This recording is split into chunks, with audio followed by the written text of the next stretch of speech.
Good morning, guys. So everyone in my house is sleeping, so I decided to come outside, and I absolutely love the sunrise and sunset, and it's not too cold out here. So today we are going to be talking about Jarom and Omni.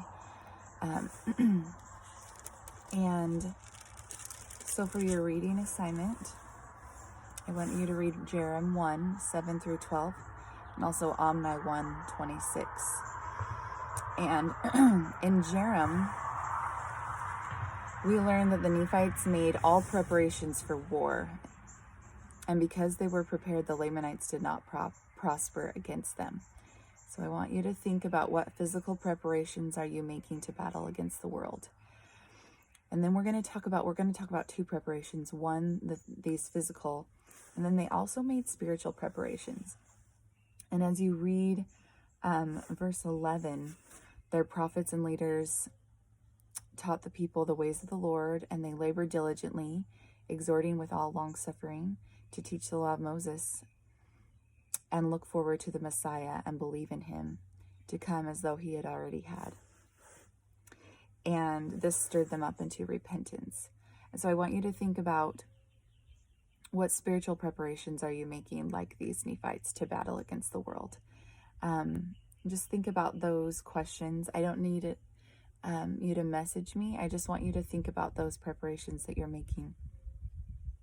And maybe write them in your scriptures on the sides, and then, or you can write them in a study journal.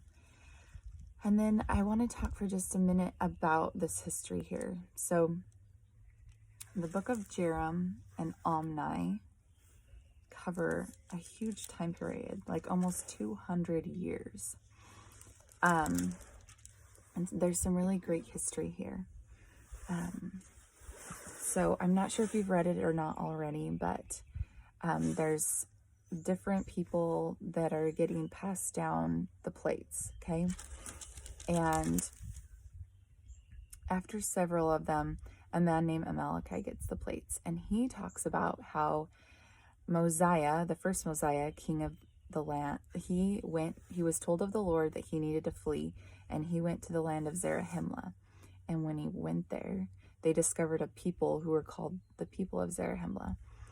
And what was interesting, as you read in here, that the people of Zarahemla came out of Jerusalem at the time that Zedekiah, king of Judah, was carried away captive into Babylon, which was around 587 BC.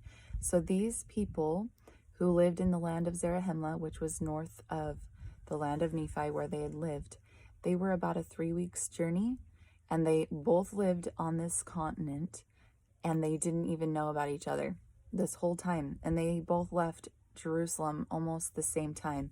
But the difference between the Nephites and the people of Zarahemla, and they're also called the Mulekites, is the Mulekites did not have a spiritual record. And so they joined with the people of Nephi, and King Mosiah became their ruler. And he taught them in their language. And after they were taught in that language, they were told of a people, or of a man that they found named Coriantumr. And Coriantumr was from a people from a long time ago. And we'll study this more when we get to Ether. But you know about the Tower of Babel, and the people's language was confounded. And so he's a descendant of the brother of Jared and Jared. Remember, they made boats like a dish, and they traveled to this continent. So that Coriantumr was a descendant. He was the very last one of those people, and he lived with the people of Zarahemla for just a little bit. And then the very last two verses, we learn of another people. They're the people of Zenith, and they decided to go back to the land of Nephi, and they fought and came back and got more people and then went back. And it says that Amalekite had a brother who went with him, and he didn't know what happened concerning them. but these guys are going to be known as the people of Zenith, and we'll talk more about them when we get into Mosiah. But I love this verse 26. He gives us some counsel about coming unto Christ.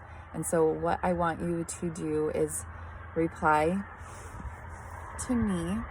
I want you to text me a principle, which, if you remember, a principle is an if-then statement taught by Malachi in verse 26. So we're in Omni, chapter 1, verse 26. I want you to text me a principle that you identify in that verse.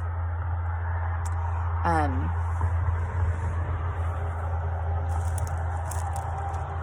I just want to share my testimony that I know that as we are diligent in our physical and spiritual preparations, that the Lord will help us prosper in the land like he did the Nephites. And I just want to wish you guys good luck. If you're starting school again today, I hope that everything goes well. And remember what we talked about on our Zoom meeting on Friday. Every time you wash your hands, think about how you are in the Lord's hands, that he knows you and loves you. And then I want you to also remember that you are his hands, and think about how you can reach out to someone today. I love you all, and I hope you have a happy Monday.